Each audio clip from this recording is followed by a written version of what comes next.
Malam itu, seperti malam-malam sebelumnya, lampu jalanan redup, angin membawa bau besi dan minyak dari kawasan industri yang sudah tua. Di ujung komplek, berdiri satu bangunan besar berwarna kelabu.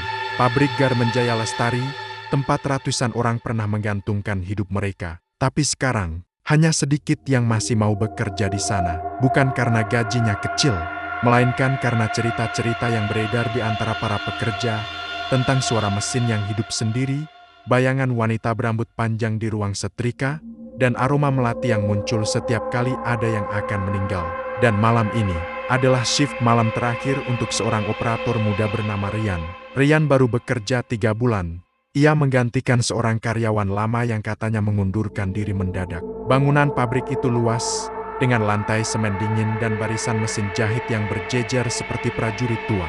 Dari 8 mesin di baris tengah, hanya 3 yang masih berfungsi. Tapi anehnya, malam-malam tertentu, semua mesin terdengar menyala. Biasa, mesin suka hidup sendiri, kata Bu Yati, pengawas shift malam yang sudah 15 tahun di sana. Ia mengucapkannya ringan, tapi sorot matanya tidak. Rian tertawa kecil, mengira itu cuma cara orang tua menakut-nakuti anak baru. Ia tak tahu, malam itu tidak ada yang bercanda. Sekitar jam 11:45 malam, Rian sedang menata kain ketika mendengar sesuatu.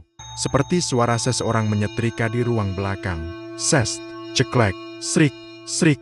Ia pikir itu Bu Yati. Tapi saat ia mengintip dari balik tirai plastik, ruangan itu gelap total. Setrikaan yang tadi ia dengar, ternyata tidak menyala. Namun di meja, masih ada asap tipis seperti uap panas yang baru padam. Rian mendekat, begitu jarinya hampir menyentuh meja besi itu. Klik, lampu ruangan menyala sendiri. Di cermin di sudut ruangan, ia melihat bayangan seorang wanita berdiri di belakangnya berambut panjang, memakai seragam lama pabrik, lusuh dan kotor. Matanya menatap lurus ke arah Rian, tapi wajahnya tidak punya bibir. Rian gemetar. Ia langsung keluar dan mencari Bu Yati. Wanita itu hanya diam, lalu menarik napas panjang. Kalau kamu lihat dia, jangan bicara, jangan menatap balik, katanya. Rian mendesak ingin tahu, dan akhirnya Bu Yati menceritakan semuanya. Dulu, ada pekerja bernama Sinta, bagian setrika. Ia meninggal tragis 5 tahun lalu, terjepit mesin pres panas saat lembur sendirian. Katanya, ada laporan kalau mesin menyala sendiri tengah malam, padahal colokannya dicabut. Tubuh Sinta ditemukan gosong, tapi posisi tangannya seperti sedang memeluk sesuatu. Setelah kejadian itu, pabrik sempat ditutup seminggu. Namun karena proyek besar, akhirnya buka lagi. Dan sejak saat itu tiap kali ada pekerja baru yang lembur, bayangan Sinta sering muncul. Jam menunjukkan jam 0:37.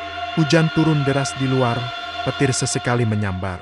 Rian kembali ke pos operator. Tapi dari radio internal, terdengar suara statis. Lalu seseorang berbisik pelan, "Rian, tolong aku." Ia terdiam. Suara itu mirip sekali dengan Bu Yati. Ia memanggil lewat radio, tapi tak ada jawaban. Sinyal makin berisik, dan suara itu kini berubah jadi tangisan samar. Rian akhirnya berlari ke ruang kontrol mencari Bu Yati. Tapi yang ia temukan hanya seragamnya tergantung di kursi, masih basah oleh keringat. Di meja, ada secarik catatan yang ditulis dengan tinta merah. Kalau kau dengar namamu dipanggil, jangan jawab. Seluruh lampu di pabrik tiba-tiba padam. Dalam kegelapan, satu persatu mesin jahit menyala dengan suara mengerikan. Ter. Cahaya kecil dari jarum mesin berkelip seperti mata merah. Benang-benang terulur, melilit di lantai, seperti menjalar ke arah Rian. Rian mencoba lari ke pintu keluar, tapi pintu itu terkunci. Dari balik bayangan, terdengar suara langkah kaki perempuan yang menyeret sesuatu. Kau mau pergi, Rian? Shiftmu belum selesai. Sebuah wajah tanpa bibir muncul dari balik deretan mesin, tersenyum dengan darah mengalir dari gigi. Tangannya yang gosong menunjuk ke kursi operator. Duduklah, selesaikan jahitannya. Tiba-tiba, mesin-mesin itu mulai menjahit potongan kain putih yang tidak ia ingat membawa sebelumnya. Saat ia mendekat, ia sadar. Kain itu bukan kain, itu potongan seragam pabrik yang terbakar. Pagi harinya, pabrik itu hening. Satpam pagi, Pak Jono, menemukan gerbang masih terkunci dari dalam. Tapi di dalam, semua mesin sudah menyala. Di kursi operator, Rian duduk tegak, seragamnya gosong sebagian. Matanya menatap kosong. Di depannya, mesin masih berputar. menjahit sesuatu yang tak terlihat. Polisi datang, tapi tak ada tanda perkelahian. Yang aneh, radio internal masih aktif, dan dari sana terdengar suara lembut, "Shift malam sudah selesai." Setelah kejadian itu, pabrik Garmen Jaya Lestari ditutup permanen. Namun warga sekitar sering melihat lampu pabrik menyala sendiri menjelang tengah malam. Kadang terdengar pula suara mesin jahit dan lagu lama yang dulu sering diputar para pekerja saat lembur. Dan setiap tahun, tepat pada tanggal kematian Sinta, selalu ada satu lamaran kerja baru yang dikirim ke alamat pabrik itu dengan tanda tangan Acadi yang sudah meninggal bertahun-tahun lalu.